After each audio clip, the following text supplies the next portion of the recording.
Something bad is happening at your local Walmart. A small bit of backstory. I don't live with my parents anymore. I'm going to a university a few hours away from my hometown and where I grew up. And when I came back to visit for a weekend, my parents informed me that the Walmart down the street had shut down for the past few months that I had been gone. I didn't think much more than, oh, how inconvenient, since that's where my parents did a lot of their grocery shopping. We kind of moved on from the conversation until I heard a huge, house-shaking noise coming from the sky. I looked a little concerned and looked out the window, and there was a ginormous military airplane flying over my home. I looked at my parents, who weren't even a little concerned, and asked them what that was about. They said it happens all the time now, and we've just gotten used to it. That seemed pretty weird to me, as we don't live in a quiet town by any means. But a sound that big must happen quite frequently in order for my parents to become used to it. I asked them what they thought it was about, and again, very nonchalantly, they mentioned that lately there have been a lot of seemingly military-esque vehicles and planes around. They didn't seem to mind it at all, saying that there's been nothing on the news or anything happening in the neighborhood other than a more present government aura. So they didn't really care. I felt pretty weird about this whole conversation I had with them, but decided to brush it off because my parents are a little bit odd to begin with anyway. Later that day, I was going to meet up with some friends that had also come down for the weekend, so I said goodbye to my folks and left. We planned to meet up at a restaurant nearby the closed Walmart. Driving by, I noticed that something was a little bit off. The windows and the doors were completely pitch black. The sun was setting, so I thought that maybe it was just because there was no light inside. So I decided to get a little closer to fully inspect.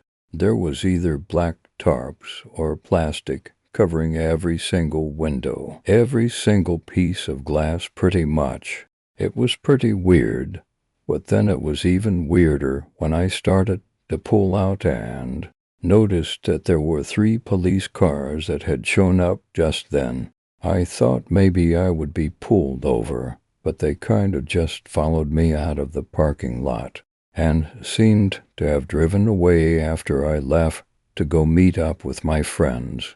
I came back the next weekend for my cousin's birthday party. I hadn't been visiting home much, so I thought maybe I'd be able to make it up to my family by coming down quite a bit more often now. Saturday morning, my mom told me she was going to head to her sister-in-law's house in order to start getting the house ready for the party.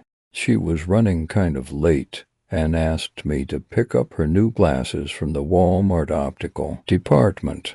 I said I thought it was closed, and she told me that they open up the pharmacy at the optical center every weekend for people who need it.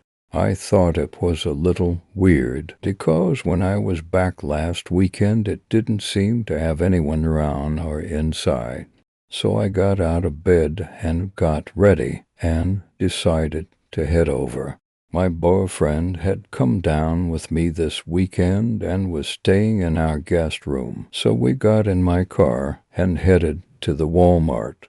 We pulled into the parking lot, and this time there seemed to be a couple more police officers around the parking lot, and some clearly marked government vehicles parked there too. I got super eerie vibes from all of this, so I'm glad I wasn't alone. We walked up to the front of the store, and there was a sign that said, "Optical open. Please ring doorbell." It said something like that. I don't completely remember. We touched the weird button thing that was outside, and the doors opened, and we were immediately greeted by a police officer. He was wearing his bulletproof vests, the weapons around his waist, the works. It was super weird that this Walmart was being guarded so heavily. He asked us what we needed, and I told him that my mom's glasses were ready to be picked up, so he led us in through the second set of doors. What was really weird, I only saw it for a second, but the inside was completely empty. The floors had been ripped of the tile. There were no shelves. None of the registers were there, and there was small amounts of lighting in there too.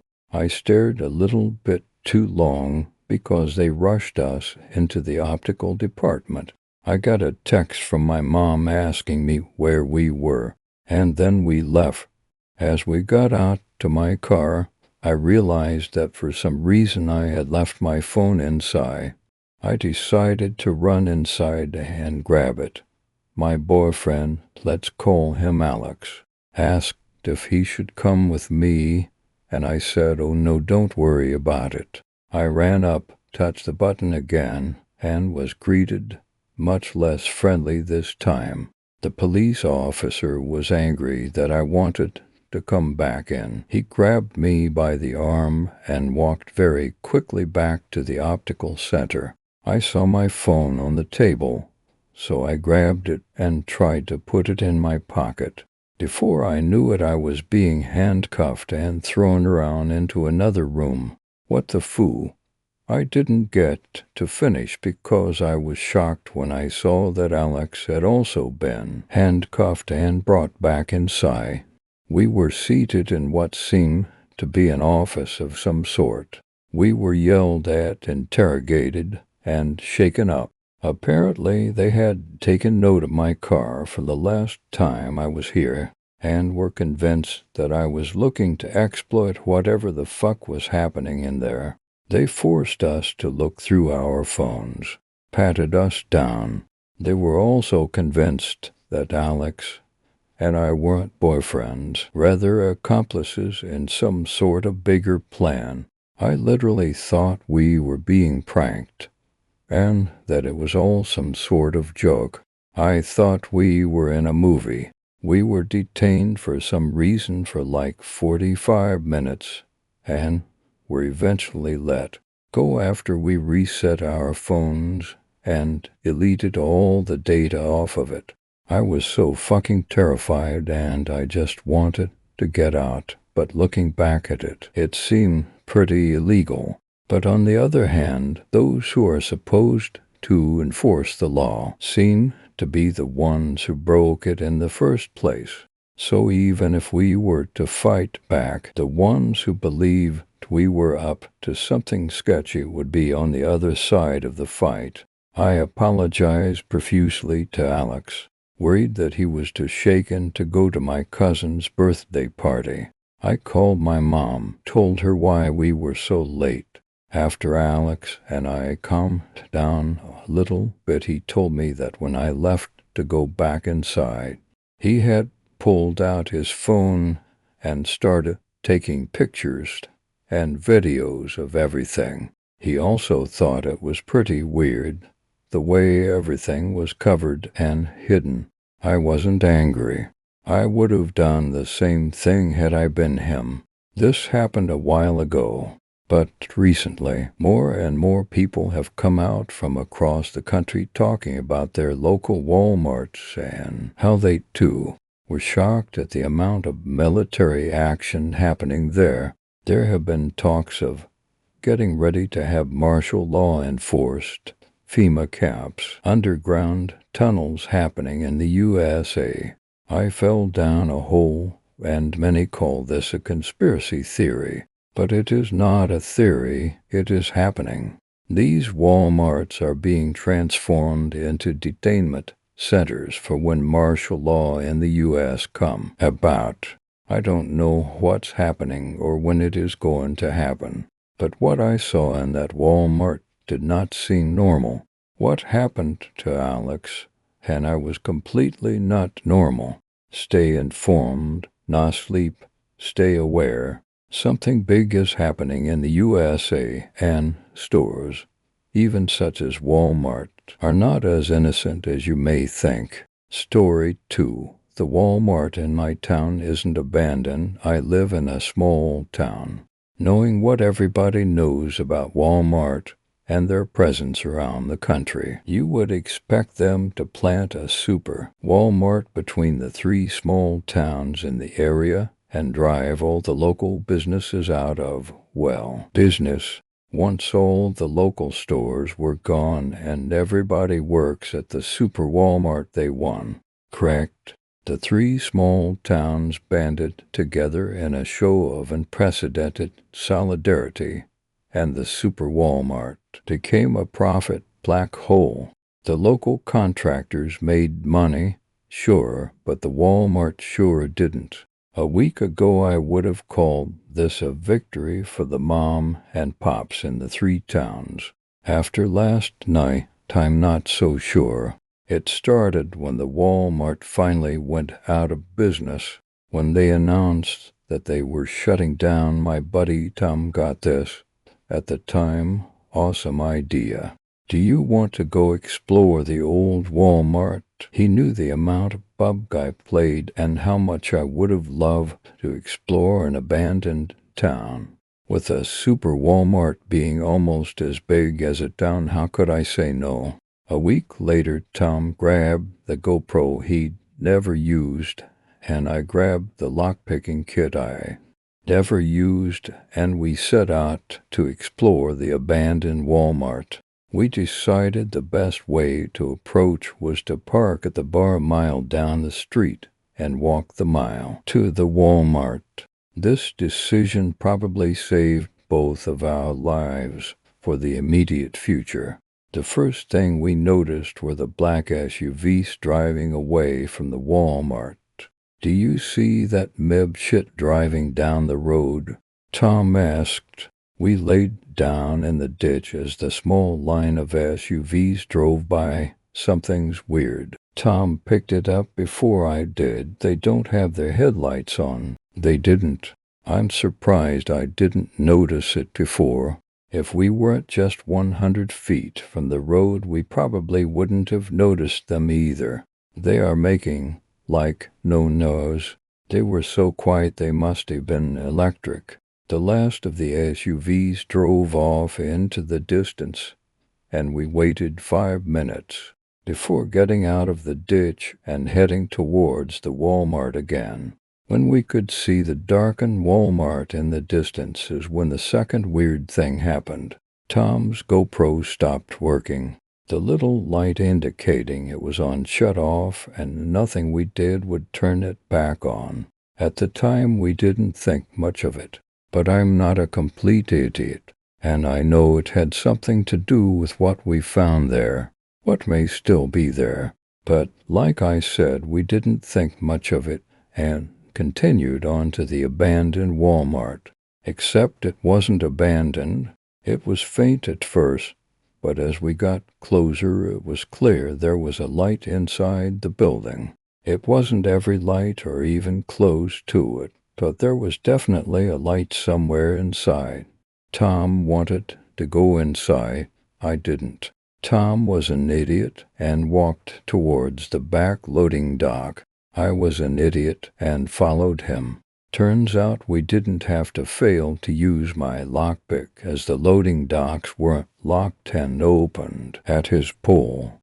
The dock was empty and devoid of anything. No shelving, no gigantic cardboard compactor. Hell, the floor was even swept. This is even creepier than if they left shit behind, Tom remarked. The light we had seen from the outside was creeping in from the main part of the store. Look, dude, obviously, I tried to say, but Tom was already going towards the double doors to the main room. The image of him poking his ducked head barely above the lip of the little plastic window did make me giggle a little bit. It reminded me of a little kid pulling himself up to a tall window. The look on his face, however, did not show amusement. It was gray and ashen, like he had seen a ghost. "You need to look at this, so I know I'm not crazy," he said, looking out the little window. I don't know exactly why I decided to look. Probably the same reason I didn't leave when the GoPro stopped working, or when we saw the light coming from inside, or when Tom opened the bay door. Tom moved over to the next window, and I looked through it. Right in the middle of the store, where the clothes would be, stood a bank of hospital beds. Unfortunately, the double doors we stood behind were to the electronics section, and the beds were closed enough to see the children. All of them laid still in the hospital beds. Connected to each child was infrared leading to a machine with two spinning discs sitting next to each bed. The floors were red. Stupidity couldn't hold me there any longer, and I grabbed Tom. "We need to get out of here," I shouted at him. He stood transfixed at the small children in their big beds. I said, "Fuck it," and grabbed Tom. He came willingly, probably in shock, and we exited through the bay door again. As we started jumping the back wall of the loading area, I went blind with white light. A voice of authority came from the direction of the flashlight. "Stop." I looked at Tom, who had jumped over the wall. He was already running. I decided to make the only good decision of the night, and I ignored the voice of authority. I finished jumping the concrete wall and ran. We didn't stop running, and they didn't yell at us, too. We ran into the night and didn't stop until we got back to the packed bar. We found Tom's car and drove home. Actually, that's incorrect. The first place we went to was the local police station. The only thing that happened when we tried to tell them about the black vans and the kids was a sobriety test. With the GoPro permanently fried, we had no evidence to back up anything we said. I don't know what to do. Tom doesn't know what to do. I've been thinking about keeping this last part out of what happened. Typing it will either mean very little or might get me disappeared. I didn't go completely blind when the flashlight hit my face. My vision faded in just long enough to see the IC insignia on the front of the voice of authority's bulletproof jacket. Story 3. Walmart. I don't shop at Walmart. That's not a brag. I don't look down on people who regularly have to out of financial necessity. I'm just saying, maybe if I did I would have noticed something sooner. It was late at night, and I was out a lot of essentials. I had just gotten off an all-day shift, and tomorrow was looking to be no different.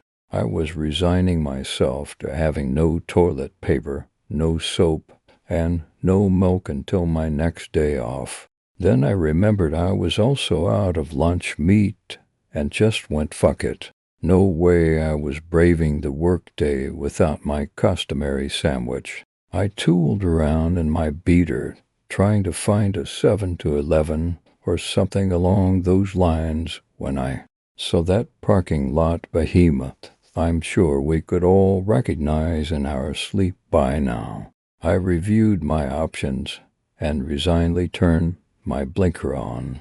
The parking lot was almost empty. There were no carts loose in the lot, which was a first for any store I had ever been to.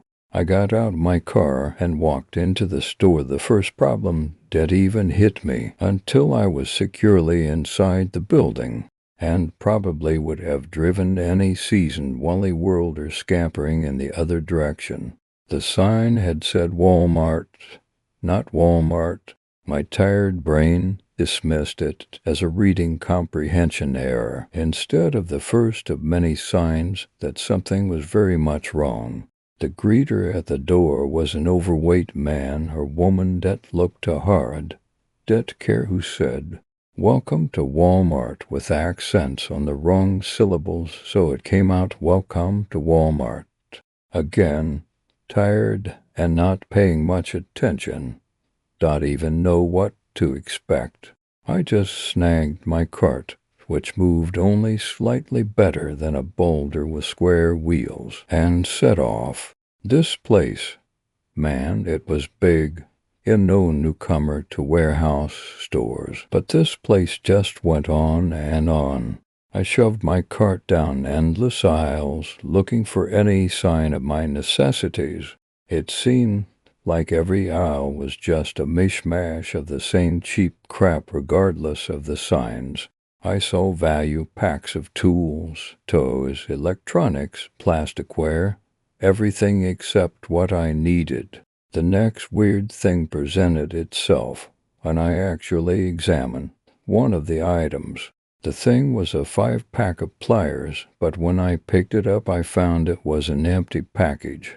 The pliers behind the plastic were just pictures. I thought sure it was probably just a security measure, and I would have to bring it up to the cashier, and they'd fetch the real one from a security case. Then I looked at the next one, a pack of forks. Same deal. I picked up a container of bleach. Empty. I was not the only one in the store at that time. A couple of people as confused as me were wandering around, looking lost. An old lady looked at my shirt hopefully and opened her mouth, and I shook my head. At a store this big, you had to have a lot of personnel, didn't you? Courtesy clerks, loss prevention, stockers, the works. I dragged my cart around, looking for the elusive breed. After, I kid you not, 10 minutes I abandoned the cart because it was slowing me down.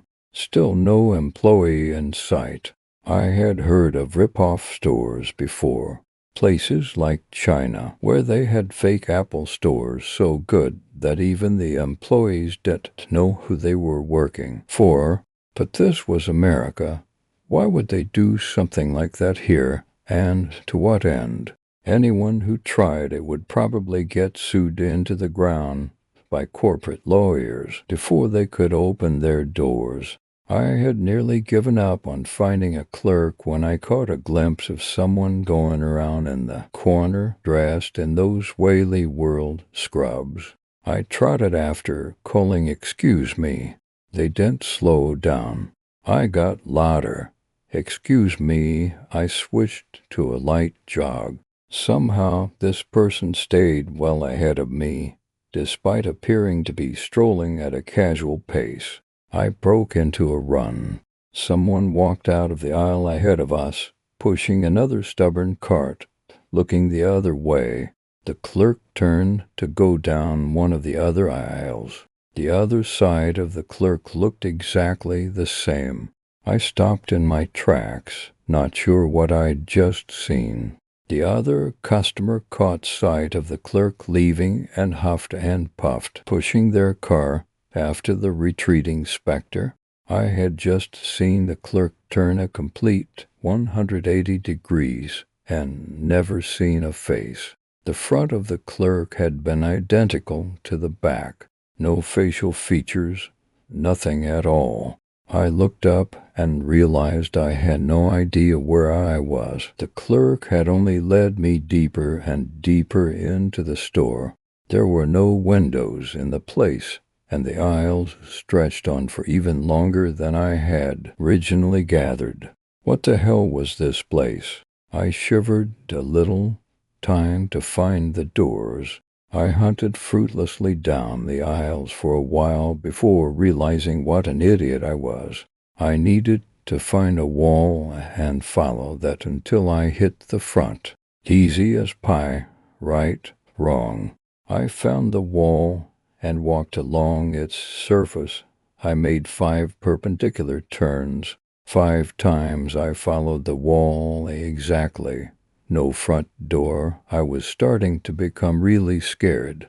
Okay, this wasn't a real store, but why couldn't I find the door? I thought about it and figured that maybe they had a way to disguise the doors on the inside wall so that when they closed, they disappeared. Nobody looked back when they walked in a store, did they? I continued walking my circuit, patting the wall, looking for a likely place. "Hello, is anyone there?"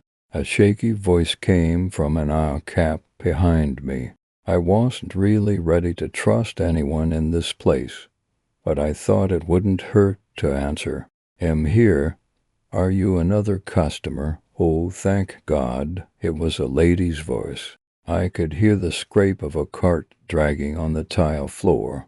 "I've been here for hours. My cell doesn't get any reception in here. Could you help me out? I seem to be lost." "Sure." I looked down the next aisle. "Can you walk in a straight line over to me?" "I'm sorry, this aisle appears to be capped here. It's just shelves on either side, and then a dead end. Can you follow it to the other end?" "I've tried. Maybe you can see something I'm missing." With a lot of misgivings, I stepped away from the wall and down the aisle. I tried to guide the woman with my voice. She was very apologetic for troubling me. She felt so silly for getting lost in a straight line. Her husband would think. I hit the end of the aisle and got a cold chill. There was the aisle cap, extra wide. The aisles to either side were empty. I called, "Are you there?" "Yes. Do you see anything?" "Do you?" "I just see another shelf with all the same crap that's on the others." Her voice held a touch of panic. "I don't know how I got myself in here. If there's some opening I'm not seeing, maybe I wandered into an employee-only area." It was hard to swallow past the lump in my throat. Maybe I listened. "I'm going to find the front door and call someone." "Okay. He'll be back as soon as I can. Just try not to go somewhere that doesn't open up. Okay?" "Okay." The woman seemed a little better, now that she had the comforting lie that someone would take care of it. I had no idea what I was doing, but she didn't need to know that. I found the wall again and followed it, aggressively punching shelves. I scattered useless merchandise mock-ups to look for secret entrances. The space between aisles got longer. I would see an aisle cap too, 3 aisles wide. I heard other people calling out. I started running along the wall, looking for seams. There were no checkout stands, no food court, nothing to indicate where the doors might be. It was a seamless cube of junk, and I was running laps fruitlessly. My first and only stroke of luck hit me that night. I found the greeter. From far away it looked like a person. From the corner of your eye, if you were distracted and not paying attention, it looked like a person.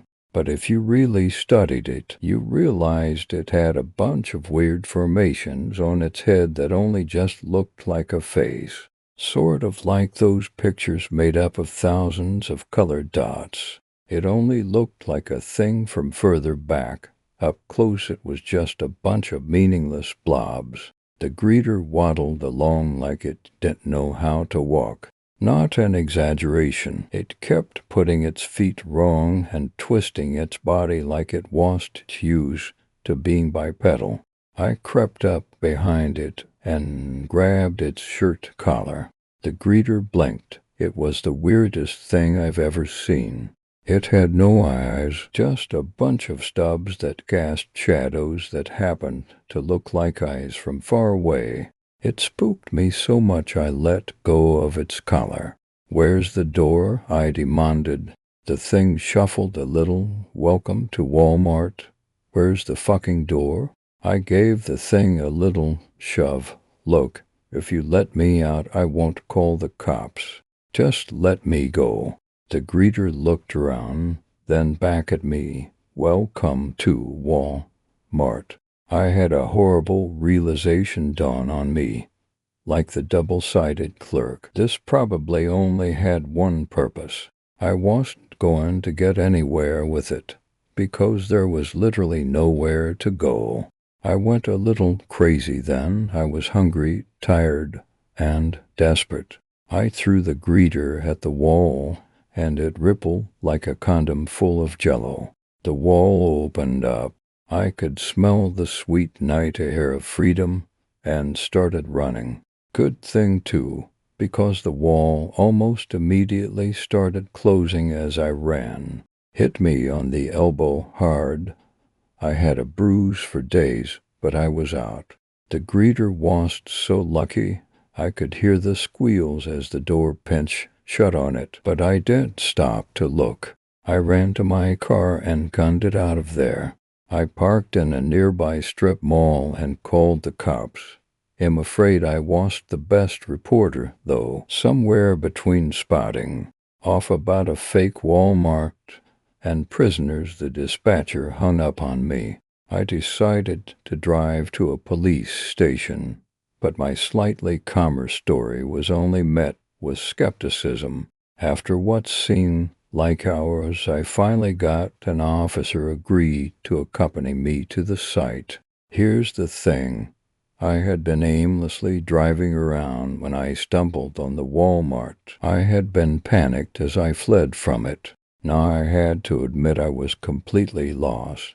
The officer eventually told me if I couldn't find the store, I would have to come back and file a report. I let them go and fled back to my apartment, swallowing down my guilt. I had let everyone trapped in that store down.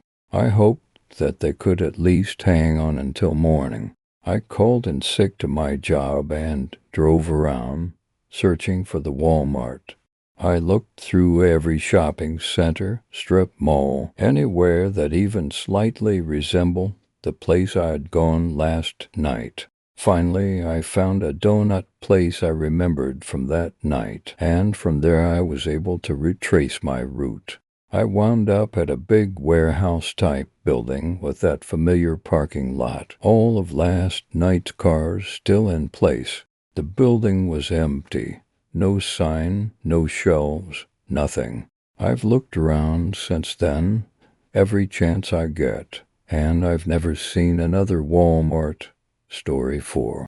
My father's lifelong wish was that I follow in his footsteps and become a Walmart greeter. As far back as I can remember, my father insisted that I had a special destiny. I was to follow in his footsteps and become a Walmart greeter. Arm wrap-around hugs that made me feel both warm and loved. In my mind, being a Walmart greeter was situated somewhere between a F-14 fighter pilot and Ninja Turtle. It was a career steeped in mystery that promised untold adventure. My father never attempted to dispel this illusion, never said the job was demeaning, and never suggested that maybe better occupations existed. I had no reason to doubt him. I adored him with all my heart. The notion that my father would lie to me was an alien thought outside of the realm of possibility. A couple years later, in grade 2, our teacher sent home a newsletter inviting parents to come visit our classroom and tell us all about their careers. We heard from a nurse, a mechanic, and a plumber.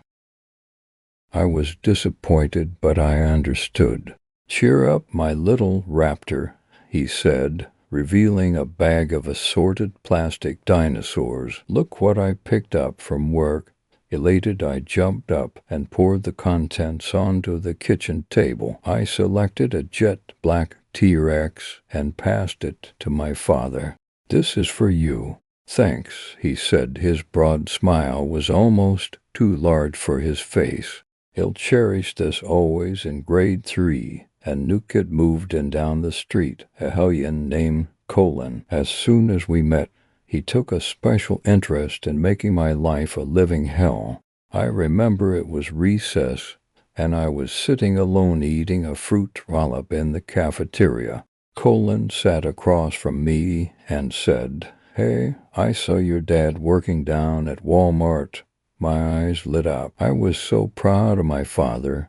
"Cool," I said. "Ist awesome. That's what I'm going to do when I grow up." Colin threw his head back laughing. "You dumbass. You're going to work at Walmart too. I guess retard runs in the family." He said it loud enough for the other kids to hear, and a couple of goons sidled up alongside Colin, smelling blood. I was mortified. This was the first time I had ever heard anyone criticize my dad's job. I had never questioned it before. Why would I? My father always assured me that he had the best job in the world. The bell rang before I could muster a reply. As I walked away, I heard Colin say, "Can you believe that retard wants to work at Walmart?" After school, I sauntered home and cried in my room. My dad knocked softly on the door and asked, "What's up, kiddo?" I dried my eyes and tried to explain between sobs. "The kids at school teased me because you are a Walmart greeter." He sat down on the bed beside me and gently rubbed my back. "They make fun of what they done. Understand? They cannot comprehend how special my job is, how it has the power to make all our dreams come true. Trust me."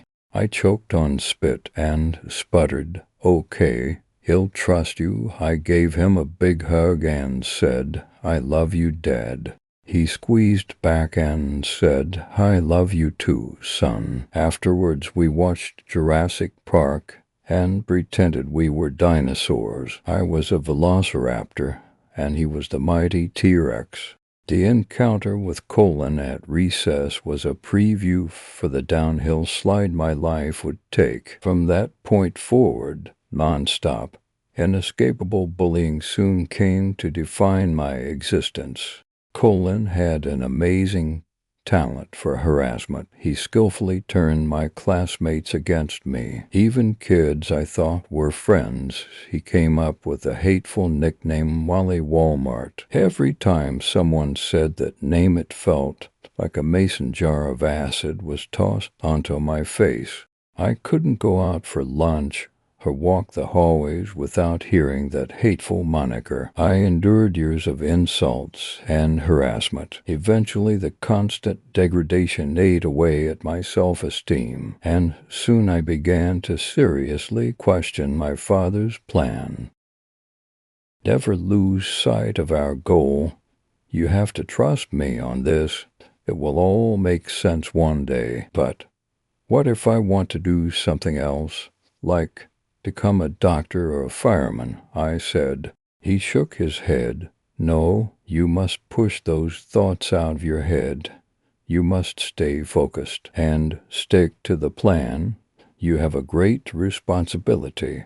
When you turn 18, you are going to become a Walmart greeter and work alongside me, and that is final." "But," I said. "No buts. Trust me." Without fail, she greeted me with a bag of assorted candies. She guessed correctly that sugar was a golden ticket to secure my approval. Then one day she stopped coming by. I recall my dad was really upset. This was extraordinarily out of character. He was always in high spirits, even after a long day at work. I finally understood my father's mood when we went to Louis's funeral. I asked what happened and was told that she had a stroke. I remember I was filling a plate with sweets at her memorial service when I heard from an adjoining room my dad arguing with a bearded man. "Maury, you got to understand, the rock needs to be fed. We had no choice." I'd seen him before. He was one of my father's co-workers. "I know," my father replied. "I just wish it didn't have to be her." "Who else then?" "You, your son." The man placed his hand on my father's shoulder, but he brushed it aside and stormed off. It was one of the few times I've ever seen my father upset. I wanted to follow him, tell him everything was going to be okay, and comfort him like he always comforted me. And since my father was responsible for this, by extension I began to hate him as well. If not for him, I would not be Wally Walmart. There is no goddamn way I am going to become a Walmart greeter, I shouted at my 13th birthday. Since I was a social pariah, it was just the two of us. Please, you are still young, he said. You'll understand when you are older. Trust me. No, I shouted. I know I can do better than that. Why won't you tell me what is so special about that stupid job? He paused, and for a moment it almost looked like he was going to explain everything and finally reveal the arcane truths of his so-called wonderful job. Look, he said, I cannot tell you much. You know that. But understand that standing at the front of the store is just a small part. I know what you do. I shouted. You smile and nod at people. That's it. I was screaming myself hoarse. All the resentment was pouring out as I escalated. So did my father. No, he hollered back. You cannot comprehend the feeling of freedom that is both primal and ancient. If you just stick to the plan, touch the rock of dreams, you will experience a life that few before you have ever contemplated. Rock of dreams. What does that even mean? I demanded. He looked me right in the eyes, pursed his lips, and said, I've already said too much. When you were younger, it was so much easier. Remember? Wet play dinosaurs, and you believed everything I said. I need you to remember what that was like. I need you to trust me. I'd heard that a million times. I stormed away and slammed my bedroom door behind me. The bullying followed me into high school. Now I was Wally Walmart to an even larger, more intimidating group of teenagers. And Colin was always there, like a tumor. Colin was an innovative bully. He managed to turn Wally Walmart into a song that all my classmates somehow managed to memorize. Even my math teacher accidentally referred to me once as Wally. My mind went in directions so morbid that I surprised myself. Sitting in class, I daydreamed about all the unspeakably horrible things I wanted to do to Colin. My favorite murder fantasy, one that I kept revisiting, involved me turning into a velociraptor and ripping Colin into tattered, bloody shreds. Imagining his agonized screams brought me a degree of peace that was wholly lacking in my life.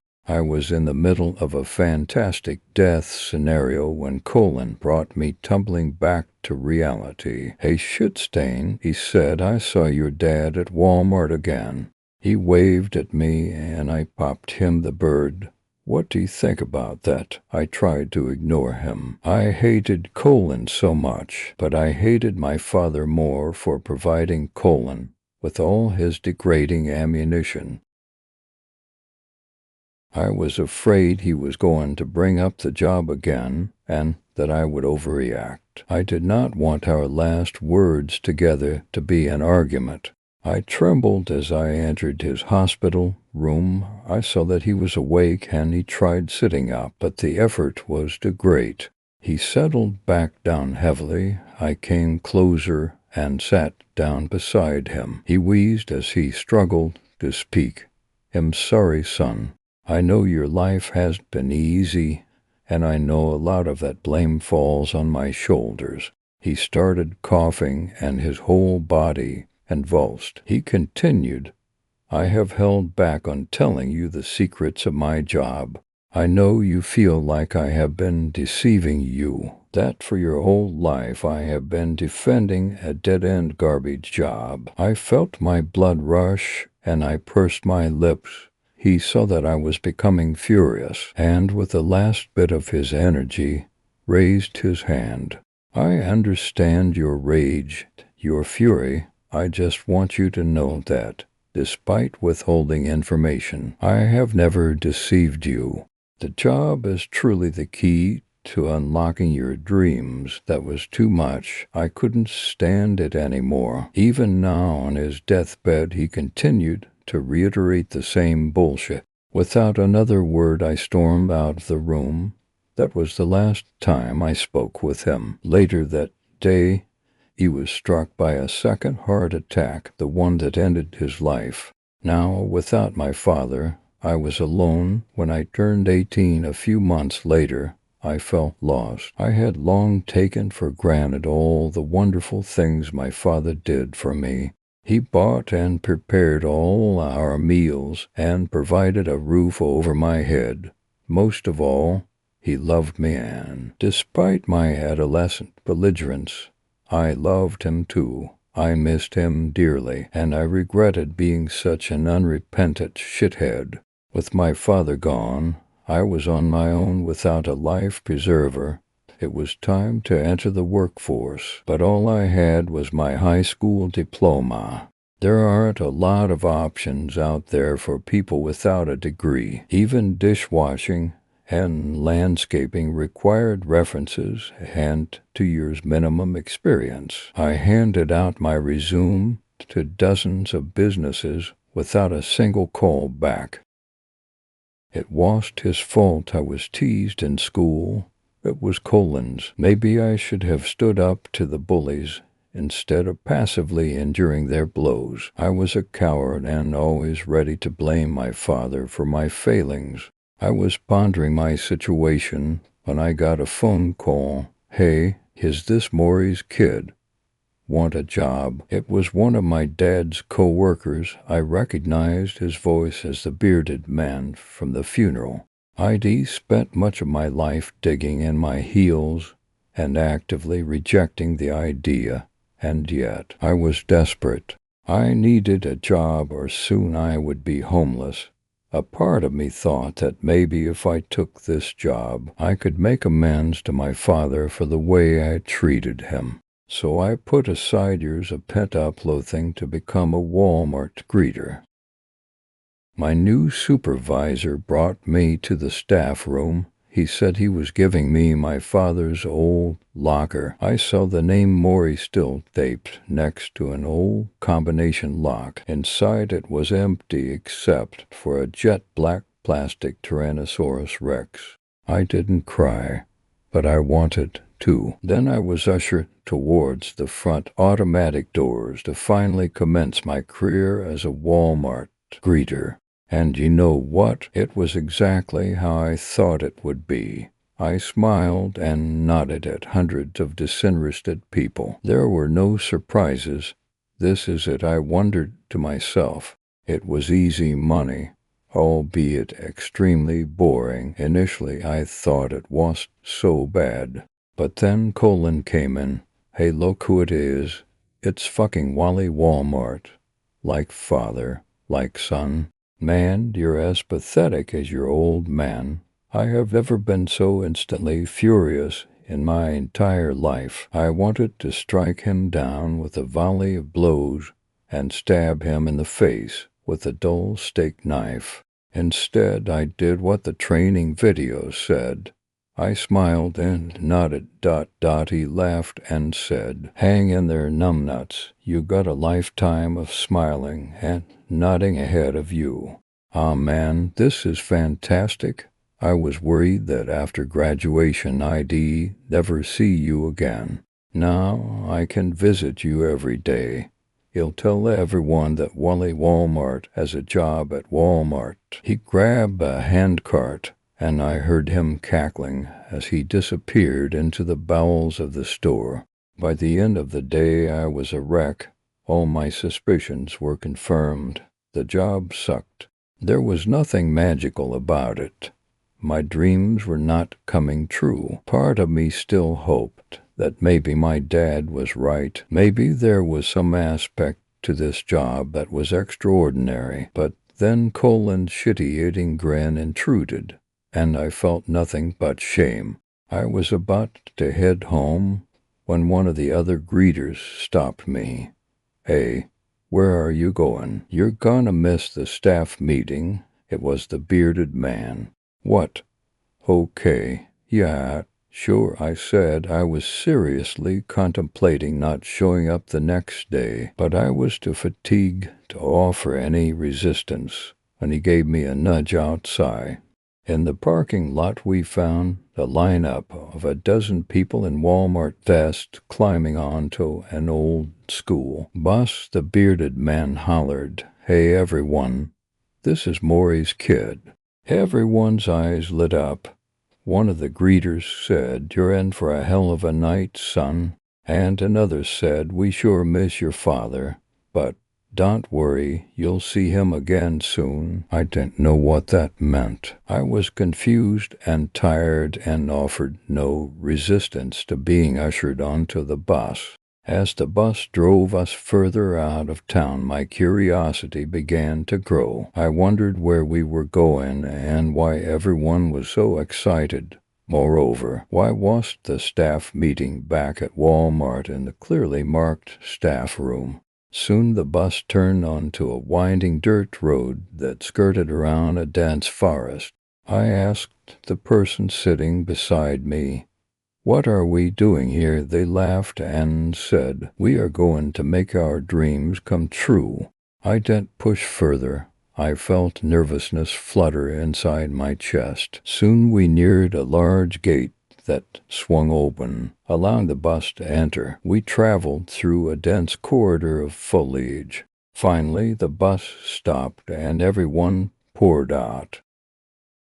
As I drew closer, the stone seemed to emit, ever so slightly, a dull neon green glow. The distinct smell of ozone filled the air. The bearded man saw my confusion and broke off from the group. "What are we doing here?" I asked.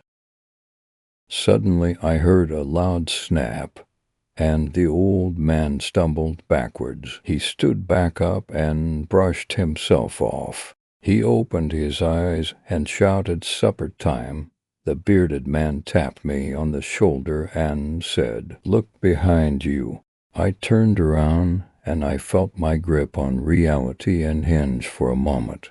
Where before there was nothing but grass was a spectacular dining room table decked out with the finest spread of food I have ever seen. There were half a dozen sumptuous multi-tiered cakes, a steaming plate of duck à l'orange, and enough lobster to feed a platoon. "How the hell did that happen?" I gasped. Once again, the bearded man pointed at another co-worker. This time it was a woman. She wore the same overjoyed look on her face, with her eyes squeezed shut. The same procedure repeated. When she touched the rock there was a loud snap, and she fell backwards. Then, seemingly out of nowhere, an older gentleman appeared. I didn't recognize him as a co-worker, and he was not with the original group. When she saw him, her eyes lit up like a Christmas tree. "Oh, Stanley, it is so good to see you." They rushed towards each other and held to each other in a long embrace. Then, from an unseen speaker, music began to play.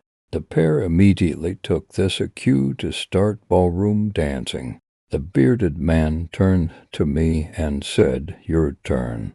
"My turn," I stammered. "What do I do?" "Just close your eyes and approach the rock," the bearded man said, "and your dreams will come true." My mind did not want to process what was occurring around me. The logical part of my brain kept shouting that this was all some elaborate ruse, or maybe some misguided hazing ritual enacted to put the new guy in his place. But then the irrational part reminded me that my father repeated over and over again that the job would make my dreams would come true. Curiosity got the better of me, so I walked up to the rock and cautiously reached out my hand. I felt all the hairs on the back of my arms suddenly go erect, and a disorienting feeling of vertigo washed over me. The smell of ozone became overwhelming, almost choking. When my fingertips finally made contact with the rock, I felt a sudden static shock and I stumbled backwards. What happened? I tried to say, but my mouth couldn't properly form the words. Instead, I delivered a strange, bestial honk. My entire body felt wrong, like all the proportions I'd grown used to had at once shifted out of place. The bearded man grinned at me and said, "Turn around." I obeyed, and behind me was a large mirror. I looked at my reflection and gasped. I transformed into a velociraptor. I had to be at least 2 meters long from snout to tail, and 2 meters tall. I held up my hands and found that my fingers had been replaced by terrifying 3-inch long claws. I did not resemble the tiny, real-life feathered velociraptors known to paleontology. Instead, I was the artificial beast that existed solely in the movie Jurassic Park. "What the hell is happening to me?" I shouted. Surrounding me was a ring of Walmart greeters, all beaming with joy. I panicked. I needed to get out of there now. I broke away from the crowd and took off down the same road the bus came in on. Beside me, the trees rushed by in a dark green blur. I couldn't believe the speed as I rushed towards the front gate. My path was blocked and there was no way around, so I backpedaled, increased my speed, and jumped right over the gate. Once more I was back on the road. I didn't know where else to go but back home, so I headed in that direction. Even though it was getting darker, I was confident I knew the way. Now on the open road I sprinted as fast as a car. I was terrified and I felt my heart machine gun in my chest. However, the more I ran, the more amazing I felt. This experience was really something else. Something extraordinary, something I could only dream about. Then, like a flashbang, a message thrust itself into my brain. "Feed me." I stopped and skidded to a halt. What the hell was that? I wondered. I began running forward when, once again, the intrusive thought struck me like a seizure. "Feed me." I continued running. But now I no longer felt the urge to go home. Instead, overwhelmingly, some internal drive compelled me to make a detour to Colin's house. Soon I was in the alley that ran adjacent to Colin's home. I hid myself in a row of hedges and peered into his backyard. I heard barking and found him playing with his dog. I stuck my long scaly snout out of the bushes. Suddenly, the dog looked in my direction and froze. An angry snarl followed. Colin bent over to pat his dog. "What is it, bud?" Slowly, the remainder of my massive bulk emerged from the bushes. "What the fuck?" Colin shouted as he jumped into the air, falling hard onto his ass. I inched closer and closer to his prone and panicked form. I was going to enjoy this. I raised my weaponized claws and saw terror blanket Colin's face. It was the most beautiful thing I'd seen in my life. Then I tore him to shreds as his dog barked helplessly. I realized I was covered in head to claw in Colin's blood. Bringing all this gore home would be a terrible idea, so I ran back to the woods. I found the gate and once more leapt over it, and made my way towards the rock. For years I'd dreamed of all the horrible things I would do to Colin. I should have felt ashamed of what I had done, but I didn't. The intrusive message of "feed me" was gone. Now I felt an overwhelming sensation of pleasure and satiety. As I approached the rock, I was greeted by a round of applause. "You did it," the bearded man shouted. "The rock is satisfied and will not need to feed for a few more years." He patted me on my long lizard back. "You have got a promising career as a Walmart greeter. Previously, that thought would have sent me into apoplectic rage, but now everything was different. Now I felt pride. The bearded man had one more thing to say. "There is someone here to see you." I looked behind him and saw towering over us a life-sized, jet-black Tyrannosaurus Rex wearing a gigantic, blue Walmart vest. "Dad, is that you?" Story 5.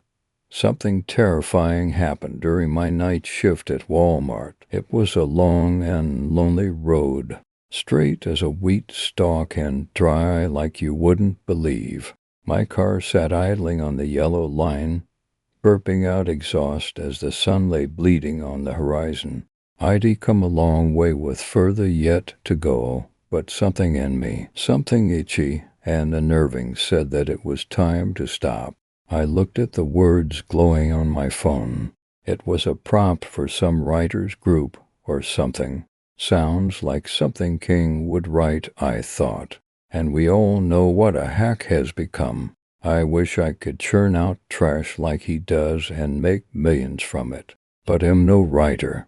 "Clean up on aisle A15 blared over the radio clip to my hip. I knew it was my turn, but still glanced around the break room for anyone I could get to do it for me. Unfortunately, there was no one. While I had been zoned out staring at my phone like a zombie, everyone else had finished their break and left, which meant I had something to look forward to after cleaning up some customers' mess of butt chewing from my crew leader, Amy. I left the break room and headed for the supply room to get my mop and bucket. Aisle A15 was on the other side of the store, so I knew it wouldn't be long until "Clean up on aisle A15. The radio blared more forcefully. I ripped it off my belt, thinking of all the things I'd like to say in response, but I swallowed my pride and said en route. When I got there, Amy was standing beside a puddle of something brown and liquid that I didn't want to identify. She had her arms folded across her chest and was tapping her toe. "Did you finally finish your break?" she said with no hint of actual interest. "Yes, ma'am," I said, pulling my bucket next to the puddle and slopping water onto it. "Watch it," she said as some of the water mixed with the brown liquid and splashed onto her shoes. "I'm so sorry," I said, not meaning a word of it. Her face turned fire engine red and looked like it was about to explode. "You're fired," she squealed.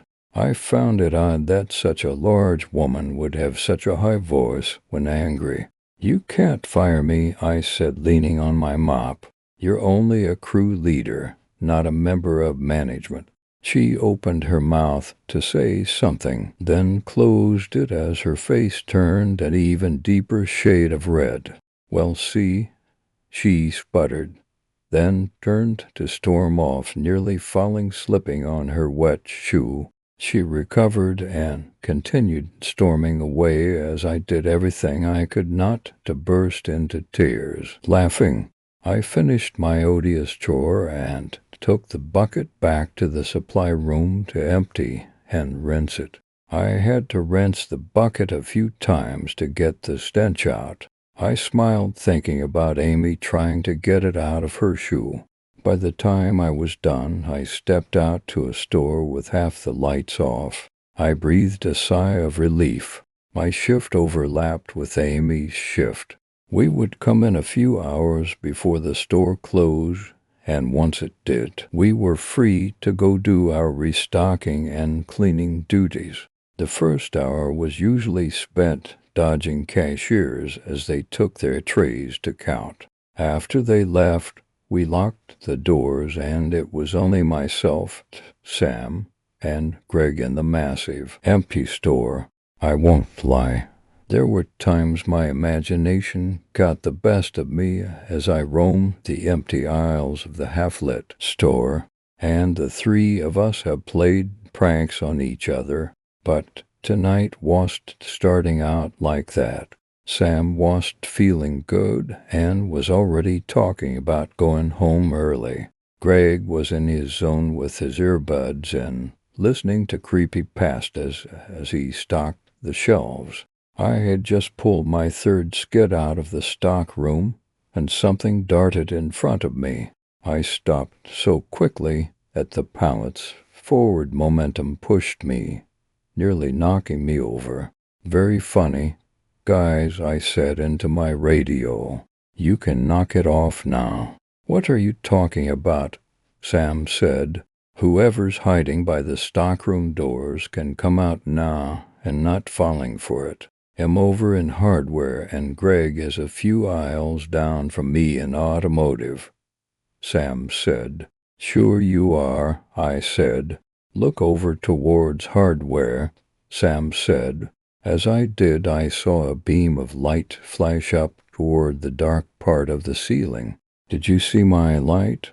Yes, I did, I said slowly, suddenly not wanting to turn the corner toward where the whatever it was had just disappeared. What did you see? Sam said.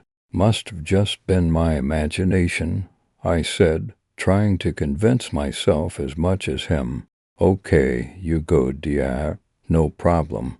I pulled my pallet jack forward slowly and peeked around the corner. Nothing was there except a seemingly endless aisle of shelves. I shook myself mentally for allowing myself to get spooked so easily, then pulled my pallet jack down the aisle past toys and into housewares. I forced myself to stare straight ahead and not glance down the aisles as I passed them. As I passed the last tow aisle, my pallet truck seemed to get heavier. It was as if one of the wheels was stuck on something. I stopped and went around the back to check the wheels. There, sitting in the middle of the floor, was a large stuffed bear that was around 3 feet high. Where did you come from, little guy? I said. I didn't think it had been on my pallet, but I sat it on top to take to the display near the front of the store. As I made the turn towards the main aisle, I passed Sam heading back with an empty pallet. Looks like I found a passenger, I said with a smile. Who's that? Sam said. The little guy on top, I said, turning and pointing at the bear. Except the bear was gone. What passenger? Sam said. He must fallen off, I told myself. Made ya look, I said. Sam gave me an odd look, then a half-hearted chuckle. Good one, he said, pulling his empty pallet back towards the stockroom. Once he was out of sight, I looked around for the bear, but it was nowhere to be found. I shrugged. Maybe it did just fall off. I pulled my pallet down the aisle toward a central spot where most of my merchandise was displayed. I pulled out my box cutter and sliced the plastic wrap open, then started the boring task of stocking the shelves. I found myself envious of Greg having earbuds to listen to something. I would have to invest some of my hard-earned minimum wage money in a set to make this job less boring. As I loaded merchandise on the shelves, I heard a sound like something fell off a shelf. At first, I thought Greg had dropped something, but then it hit me. I hadn't seen Greg's pallet truck in the main aisle. I stepped out and looked up and down the main aisle. Nothing was there. Come to think of it, I hadn't heard Sam come back through with his next load either. Usually they load the pallets by section, so we work through the store methodically. I guess Sam's load was the exception. I went back to stocking shelves with an odd feeling in the back of my head. For some reason, I couldn't shake it. I felt very alone tonight. I wondered if someone was planning a prank on me. I really didn't mind. It helped the night go faster. I eventually finished my pallet and decided to go back to the stockroom the long way and find the other guys. If they were planning something, Maybe I could catch them in the act. I was halfway around to the front of the store when I saw a pallet that was only half empty. I looked around but didn't see anyone. I shrugged it off and went past when I noticed drops of red on the white floor. They led from the pallet down another aisle. I followed the trail only to find a massive puddle of red and Greg laying motionless in the middle of it. For a split second I froze. Panic gripped me until I remembered who was laying there. This was the guy who set up a costume that made it look like he had been decapitated last Halloween, complete with fake spraying blood. I remember how angry Amy had been when he sprayed her. It was the best Halloween ever. Her threatening to fire us was just the icing on the cake.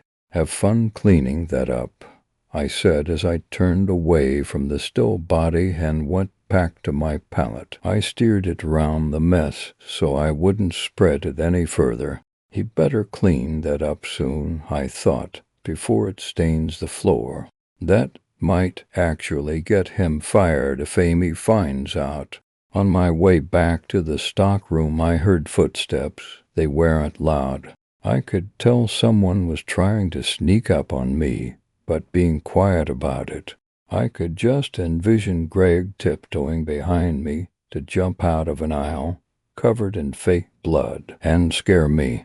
That would be so awesome if I was watching it happen to someone else. But I was a little annoyed. Greg's little prank was getting us further behind in our stocking chores, which meant further behind in our cleaning chores. Not to mention that he had made a huge mess, and I wasn't cleaning that up, even though the front was my assigned section for the night. I'd had enough. I stopped my pallet truck and whipped around only to catch a glimpse of someone dodging behind a rack of clothes. "All right, Greg," I said. "You got me. I'm so scared out of my mind right now." I looked at the floor, and there was a faint line of red footprints, but they had faded like someone had followed for a while, and the red was wearing off with every step they took. "Are you kidding me right now?" I said. "I'm done with this little prank. You're cleaning all those footprints up." I turned and dragged my pallet truck off at exasperated speed. "Children?" I mumbled angrily. "I work with children." I reached the stock room and kicked the doors open, making them smack against the wall loudly. "I don't care. Maybe Greg will get it that I'm pissed and knock this crap off." I drove my pallet truck into the next pallet, but it wouldn't go. I looked, and there was already a pallet truck that had picked up this load from the other side. I stepped around to find Sam laying on the floor in a puddle of red liquid. "Damn it, you two. Enough of this. We need to get our work done." I reached down and grabbed his arm, but his body didn't move. I pulled his head up out of the puddle and then let it go. It fell with a heavy thunk. A cold wave crept over me as my shaking hand pressed against my neck and waited to feel a pulse. A minute later I pulled my hand away without feeling anything. I looked at the red liquid on my hand and recoiled. Out of the corner of my eye, something caught my attention. It was the stuffed bear, sitting on the floor just outside the pool of blood. There were dark spots on its fur that I hadn't seen before, and laying on the floor beside it was a large butcher's knife. My mind refused to believe what I was seeing. I knew it was impossible, and yet there lay my dead friend in his own blood as proof. Someone had to have staged this. It couldn't be real. As those thoughts chased each other around my mind, the impossible happened. The bear's head moved. It turned and looked right at me. Then its eyes began to glow red. It was like someone had turned on a set of red LEDs, but I knew that wasn't possible. These bears were just stuffed. We sold them all the time. I've never seen one with lights in it. And came the next impossibility. It stood. The bottoms of its feet were round, so it wobbled a little trying to gain its balance, and then it leaned over and picked up the knife. Its hands were just staged at the end of the arms to give it the appearance of a palm and fingers. When it picked up the knife, the fur wrapped around the handle and lifted it. It was like watching someone picking it up with a sock puppet on their hand. I watched in morbid fascination as this thing looked from the knife to me. My mind was screaming at me to get up, to do anything other than just sit there and wait for this monster with an innocent, smiling face to end my life horribly like it had done to my friends. I patted my pockets looking for anything useful to defend myself. All I came up with was a handful of change and my box cutter. I pushed the blade out as far as it would go, 1 whole inch. As defensive weapons went, it sucked, especially against a murderous, psychotic stuffed bear holding a butcher knife. I can honestly say that's one thought I never in my life could have anticipated thinking. My mind snapped me out of my reverie by reminding me of the seriousness of the situation. I jumped up, slipping and nearly falling on the bloody floor. Before gaining my balance and holding the box cutter out in front of me, it paused as if noting the ludicrousness of my actions, then charged at me, slashing with the knife. I dodged, backpedaling as it charged. Each slash came closer to slicing one of my legs. I reached the end of the hallway and bolted through the stockroom doors. As I did, I felt pain in my right leg, but I didn't stop to examine it. I ran as fast as I could away from the stockroom. It wasn't until I was on the far side of the store that I paused to look at my injury. Blood was pouring from my leg, and it had left an easy trail to follow. I looked up at the sign that said Health and Beauty Aids, with an arrow helpfully pointing the way to the section that was on the other side of the store, a good 100 yards away. I opened a roll of paper towels off the shelf and wrapped my leg in an impromptu bandage until I could get the proper supplies. As I finished, I saw a little brown head peek around the corner a dozen yards away. In any other circumstance, it might have been almost cute. In this one, I knew it was deadly.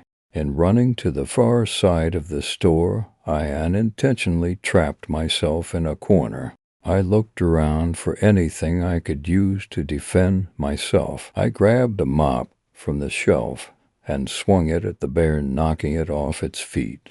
Unfortunately, it rolled with it and was standing again before I had finished my swing. It dove at me, knife outstretched, but I managed to hit it with the mop before it stabbed me. I didn't wait around to celebrate. I ran toward Health and Beauty Aids. When I got there, I quickly found the bandage I needed and ran to another part of the store. I was sucking wind and had a stitch in my side. There was no way I could keep up this pace. Eventually, it would wear me down to the point where I couldn't evade it, and then I was done. I needed to hide until I could figure out a plan. The offices seemed the best place, but they were a dead end. If I hid there, I'd be trapped for sure. There was nowhere else I could hide that it couldn't get to me, except for maybe the freezer. But what would be the use of hiding from the thing and freezing to death in the process? I needed to get out. Greg was the one who had locked up, but I didn't know if he kept the keys with him or put them back in the office. There was only one way to find out, and it was near the front of the store. I glanced around and noticed the sporting goods section. Checking all around for the stuffed bear of death, I went to sporting goods and picked out a nice baseball bat. Nah, at least I'd have a sporting chance. I pulled a 10-speed bike off the rack and mounted it as the furball came around the corner. I took off down the aisle, smacking its head with my bat as I passed. I glanced back to see it jump up and race after me. I shook my head and turned back round just in time to avoid running into a display. I pedaled harder to put some distance between me and it. Greg's body was coming up fast, and I knew I didn't have much time. I slid the bike to a stop, rolled his dead body over, and searched his pocket for the keys. I started to panic when I came up empty. I searched the other pocket and hit pay dirt at the same time the knife hit me. I dove away from the attack, my shoulder screaming in pain, and swung the bat at it. I connected with the knife and knocked it away. The bear jumped on me and started swinging, showering me with lefts and rights of stunning ferocity. Surprisingly, there wasn't much impact. It felt like I was being pummeled by pillows. It seemed to sense I wasn't being hurt and jumped off me to retrieve the knife. I took the opportunity to hop on my bike and head for the door, and fortunately the tire had gotten some blood on it, and I only made it a short distance before losing control and tumbling into a soda display. Bottles of soda falling on me hurt, but not as much as the time I was losing until the monster caught up with me again. I stumbled to my feet, slipping over one last bottle before running toward the door with the monster closed behind. I got to the door and shoved the key in the lock, nearly snapping it off trying to turn it quickly. I prayed the police help me, and he'll never do anything bad again prayer. As I struggled to open the doors with the monster bearing down on me, wielding its newly found knife, I slipped through and then turned my attention to closing the doors behind me. They were almost back together when it arrived. It sliced the knife through the thin opening, just missing my leg as it tried to keep me from locking the door. The key turned most of the way, then stopped. I struggled to close the door the last fraction of an inch as the monster continued to slash at me. It wasn't working. As long as the knife was keeping the doors from closing all the way, I couldn't lock them. I devised a brilliantly foolish plan. I shoved the doors open, surprising it for an instant, then lashed out, grabbing the handle of the knife and kicking the monster at the same time. It went reeling, and I held the knife as it lost its grip. I stared at the knife for a second, then threw it down and closed the doors as the monster jumped up and charged. I was able to get them closed and locked before it could do anything to stop me. I leaned my forehead against the glass as the furball glared up at me, pounding on the door in impotent rage. The glass easily withstood the assault. I knelt down and stared into those glowing red eyes. Even now, in relative safety, I wondered what this thing was and why it had done this. It stopped beating on the door long enough to return my gaze.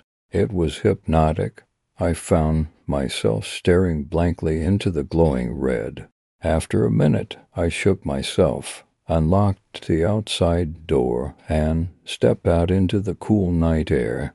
I took a deep breath, feeling safer than I had, but also having my world seem a little more frightening, knowing that such things existed and that no one would believe me. I checked my injuries as I limped over to the employee section of the parking lot, which was, of course, the farthest away from the store. As I opened my car, I noticed there were 3 other cars still parked there. Sam and Greg's cars would be hauled out eventually. I mourned the loss of my friends and wondered if I would be blamed for their deaths. At the moment, I was too tired to care about the future further than going home and going to bed. I didn't even think about calling the cops. One last night's sleep in my bed was all I wanted. Then my eyes fell on the third car. It was Amy's. She should have been gone hours ago, and yet here she was, sitting in her car. I limped up to see if everything was okay. The closer I got, I could see she had her eyes closed, but her mouth was moving. I could hear a soft murmur like she was humming a tune or something.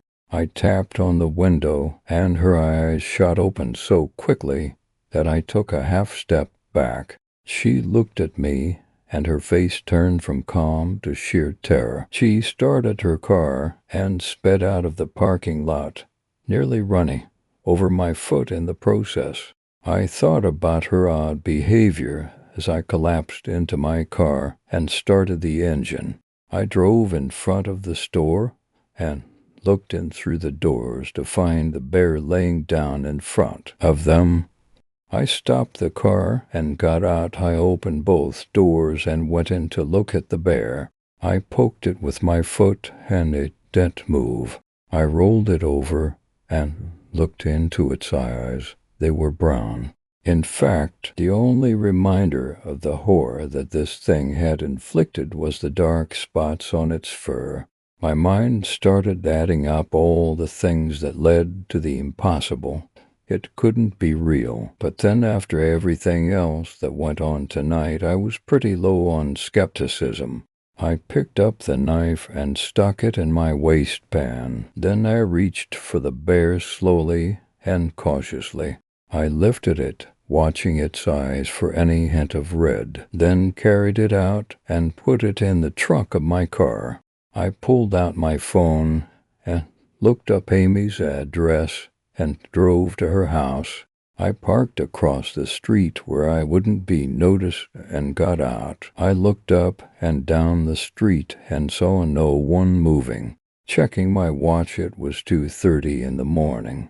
I opened the trunk and lifted the bear, noticing the eyes had just a hint of red. I carried it across the street and up to the front door. By the time I got there, the eyes had gotten brighter, and I could feel it starting to move. I quickly shoved it in between the storm door and the main door. I threw the knife and with it then shut the storm door, rang the doorbell, and ran to my car. I got inside and slunk down just enough to be able to see when the porch light came on. I saw the inside door open. That's when the screams began. I listened for a few minutes, feeling justified as well as horrified until they stopped. I stared at the long straight road ahead, lit up like a runway, and wondered what would happen next. Something unnerving told me I would never stop running.